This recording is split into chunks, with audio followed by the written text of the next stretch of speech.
আমাদের নবী মুহাম্মদ সাল্লাল্লাহু আলাইহি ওয়াসাল্লাম দিনে 70 বার, কোন কোন বর্ণনা এসেছে 100 বার তওবা করতেন।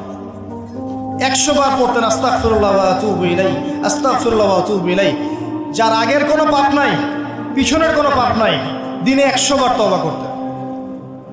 আমরা একটা রাত এভাবে চিন্তা করেছি যে আমার পাপ কি কি? আজকে রাত্রে গিয়ে চিন্তা করেন, দেখবেন আপনি একটা পাপে পরিপূর্ণ একটা আমলনামা পাবেন। এবার আপনি চিন্তা করেন যে আপনি যদি আগামী 30 বছর বাঁচেন বা 40 বছর বাঁচেন, এই সময়টাকে আপনি কিভাবে মূল্যায়ন করতে চান? প্রথম একটা মূলনীতি বলেছি, দুনিয়ার জীবনকে প্রাধান্য দেয়া যাবে না। ওয়ামা হাদিহিল হায়াতুদ দুনিয়া ইল্লা মাতাউল গুরুর, সম্পূর্ণ মরীচিকা। মরীচিকা দেখেছেন? দুনিয়ার জীবন যে কি জিনিস, যারা আল্লাহর পথে পরীক্ষার সম্মুখীন হয়েছে ওরা জানে, মানে কিচ্ছু না।